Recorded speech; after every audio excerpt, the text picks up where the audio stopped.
Good morning, Coach Gina. And good morning po sa lahat ng mga nasa Zoom and mga nasa FB Live natin. So before we start po, let me share po my slide muna. Yeah, wait po. So ayan. Again, I'm Coach, okay na ba, Coach Gina? Again, I'm Coach Yes, Nida yes. Maranon. Thank you. Coach Nida Maranon, 50 years old from Cabuyao, Laguna po. 12 years na po akong gumagamit. Bago po tayo mag-start mag-introduce po muna ako yung aking result with Herbalife. 12 years na po akong gumagamit ng ating products and uh, initially po ginamit ko po siya for my weight loss and yun po ginagamit ko na po siya for my healthy aging.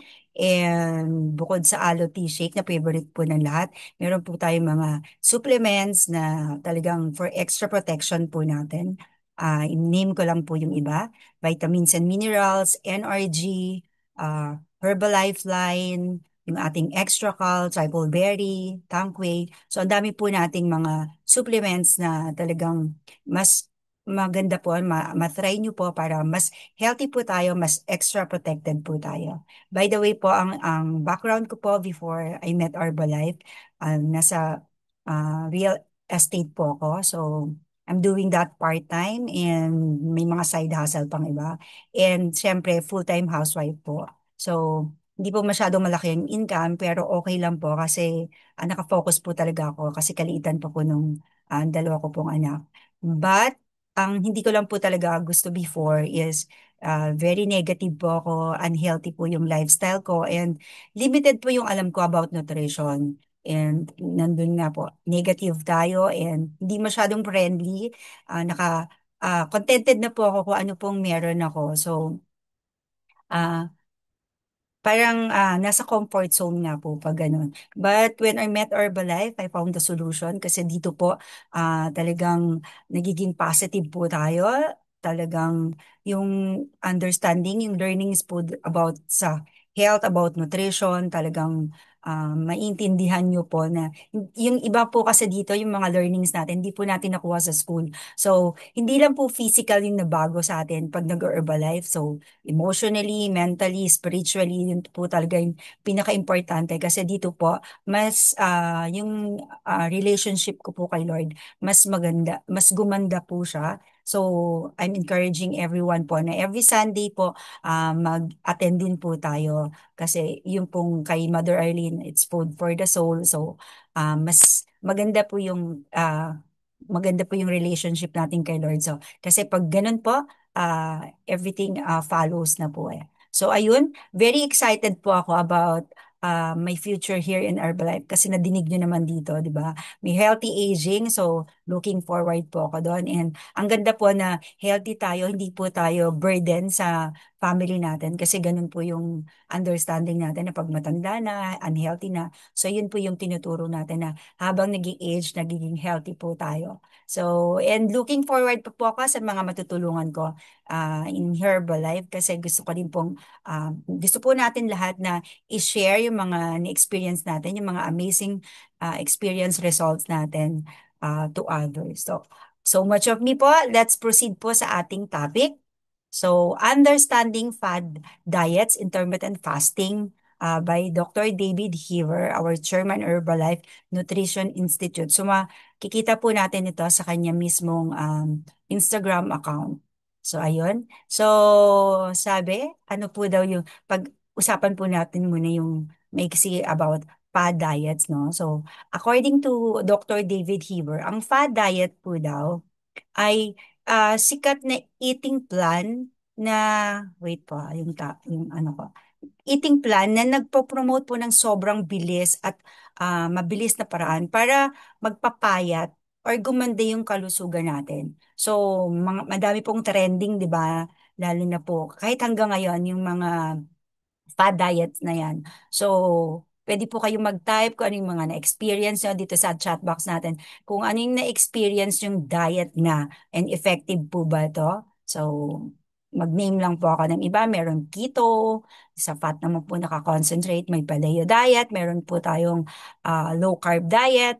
may IF diet. Kaya lang sabi ni Dr. David Heber na etong mga to walang scientific evidence o hindi talaga siya effective, sabi ni Dr. David Heber. Hindi pwedeng pang long term, baga sabi ni Dr. David Heber.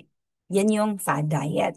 So, kaya lang, ang pag-uusapan talaga natin, nakakonsentrate tayo ngayon sa intermittent fasting. So, naintindihan niyo ba yung intermittent fasting or may idea ba kayo kung ano yung intermittent fasting? Pwede niyo din pong i-type yung mga naka-experience kung ano yung intermittent fasting. Kasi sabi ni Dr. David Heber, yung intermittent fasting ay hindi siya diet pala in a traditional sense. Kasi kung saan, kasi yung traditional diet daw ay binabago yung uri ng pagkain na kinakain mo. Pagkos ang intermittent fasting ay isang eating pattern pala siya, na nakatuon sa oras ng kailan ka kumakain at kailan ka magpa-fast.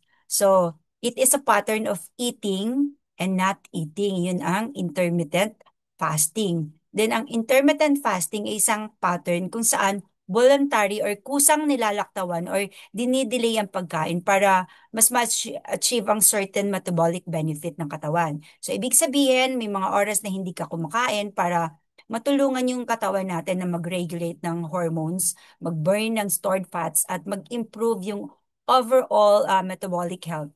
Mostly ang gumagawa nito yung mga gusto talagang mag-lose ng weight, 'di ba? Yun talaga 'yon. So, madalas hindi ito nag-work dahil sa gutom, cravings at pagkapagod na dulot ng hindi pagkain. Kasi nga kapag matagal kang walang kinakain, natural na maghahanap yung katawan natin ng ano no, ng pagkain para magkaroon tayo ng energy. Kaya mas mabilis kang mapagod at mas lumalakas yung cravings natin. Kaya mahirap panindigan yung talagang fasting pattern na to.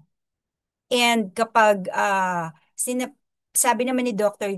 David Heber na pag sinabayan ng healthy diet at regular exercise, pwede namang makatulong ang intermittent fasting ah, sa sustainable weight loss dahil nababawasan yung calorie na nakokonsumo natin pagkatapos ng dinner. So, ibig sabihin, mas controlled ang late night eating kaya mas madaling ma-maintain yung calorie deficit, no?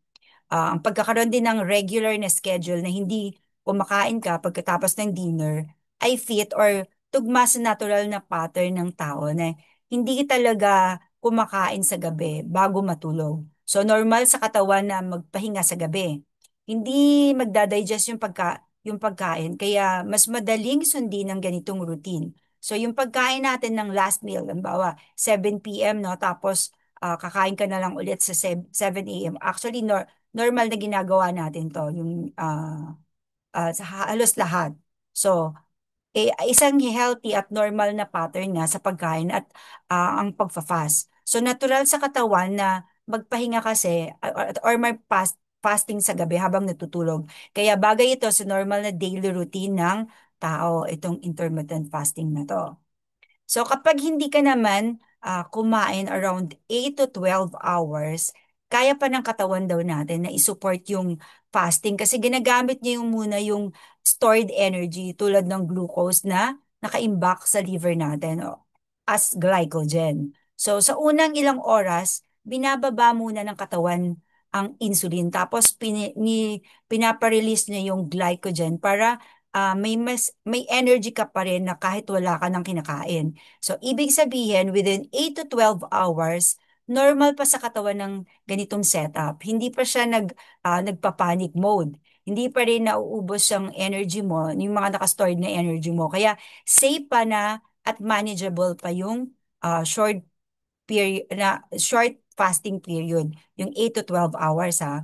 So maraming nagda-diet na ang nasa-stress at kumakain sa gabi. Yun naman yung sino mga naka-experience ng ganito na talagang nagda-diet, hindi kumakain maghapon, pero pagdating sa gabi, ayun, kakain. At ayon sa studies, nakakadagdag pala ito ng 600 to 700 extra calories. Bakit? Bakit sa tingin nyo? Kasi kapag stress ka pala, pag stress tayo, tumataas yung cravings natin, no?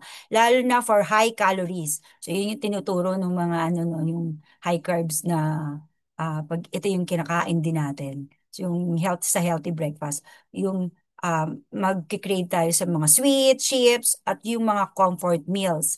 At saka pag sa gabi, kumakain ka, mas madalas mag-overeat dahil pagod na nga yung katawan natin, mababa na yung willpower at hindi mo na mapapansin kung gaano karami na yung nakain mo. So normal to. Ganito yung nangyayari talaga. Kaya sa average, yung stress eating at night, nakakadagdag talaga ng 600 to 700 calories na nakakasira sa diet natin, sa diet goals natin. So, hindi maganda. So, longer term pa ng fasting can lead, saan daw? To loss of lean body mass. Dahil kapag mas matagal kang hindi kumakain, nauubos yung hindi lang fat na sa katawan natin, kundi pati yung protein stores ng katawan natin. Kapag in-extend mo pa siya ng fasting to 16 hours, or kung ginagawa mo pa to ng 2 days per week fasting, 2 days kasi yung parang hindi ka kakain ng 2 days pero inom ka ng, yung iba umiinom ng water, coffee, or mga electrolytes na yan. Yun ang ginagawa nila. Yung eating window mo, ibig sabihin, mas kaunting oras na yung meron kang para makakuha ng mga essential nutrients.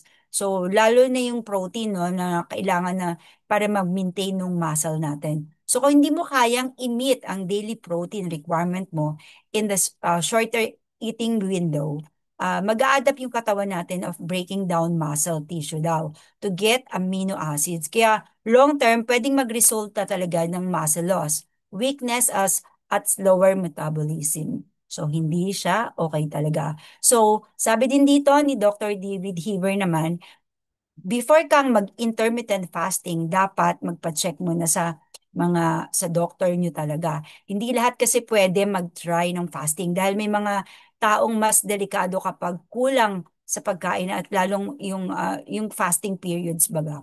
Sino yung mga dapat umiwas ng intermittent fasting? So ito yung mga children and teens under 18. So bakit hindi dapat iwasan muna ng mga ganitong kabataan. Kasi pag bata pa pala, hindi pa fully develop ang katawan nila at kailangan nila ng mas steady na nutrients para sa growth nila. So, yun pala yun. So, the women who are pregnant or breastfeeding kasi kailangan nila ng regular na nutrients para pang suporta sa baby, no, at para sa milk production. So people with diabetes or blood sugar problem, so delikado sa kanila dahil fasting can cause dangerous drops or swing ng blood sugar level nila. And eto pa, those with a history of eating disorders. Kasi yung pag nagpa-fast sila, ito yung nakaka-trigger ng eating, ng unhealthy pattern like restriction or binge eating or yung pagkain ng sobra na yun ang nangyayari na kahit hindi ka na gutom, kakain ka pa rin. So yun yung nagiging sabi nga, parang mas malakas kang kumain. So in short, safe siya for some people, pero very risky siya sa iba. Kaya best na mag-consult muna with a healthcare professional talaga or sa mga doctor talaga. Pero ito, sabi, kailangan ng balance nutrition at healthy active lifestyle naman para ma-achieve ang best personal shape natin. So, ang intermittent fasting ay pwedeng maging healthy na paraan para i-organize ang eating schedule natin, no? Pero importante na hindi lang IF, hindi ka naka-concentrate, hindi ka naka-focus sa intermittent fasting. Dapat kasama pa rin yung balance nutrition at healthy active lifestyle. So ibig sabihin, kahit nagfa-fasting ka, kailangan pa rin ng tamang nutrients, enough protein, yung mga fruits and vegetables, kailangan pa din. At syempre yung regular exercise para mas maging safe or mas maging tayo and effective at sustainable yung results. Kaya best talaga, 'di ba, na i-partner natin yung Herbalife, no? Kasi dito sa in Herbalife, lalo na yung sa mga bago, meron tayong global nutrition philosophy na revolves around three main pillars. Meron tayong balanced nutrition. Ibig sabihin dito sa Herbalife, tinuturo talaga natin o pinapahalaga natin yung pagkain ng balanced meals na may tamang dami ng protein. So 30% ng protein, talagang ini-emphasize natin yan.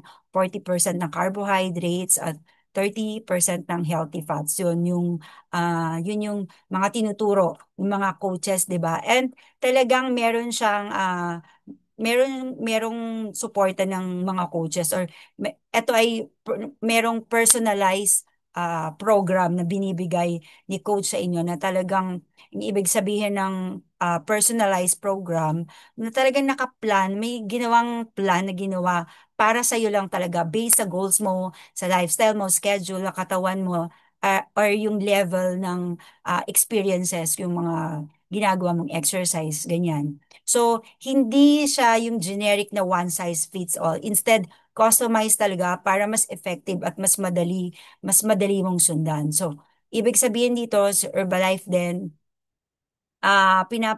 pinapahalagahan niya yung pagkain ng balance talaga ng meals, no? So, kasama pa sa philosophy dito sa Herbalife, yung mahigpit na quality control. So, wag matakot yung iba na yung mga coaches kasi mula sa yung mga kinakain nyo, yung mga products natin, mula sa pagkuha ng ingredients hanggang sa final products. Ito yung tinatawag na seed to feed nga natin approach kung saan tinitiyak na safe, high quality at maayos yung ah, proseso ng bawat step ng paggawa ng produkto. Kaya for those na mga bago o mag-start pa lang, you're very safe na paggamit ng ating products, no? So, eto, meron tayong targeted nutrition, meron tayong digestive support, meron tayong enhancers, heart support, meron tayong personalized weight support, and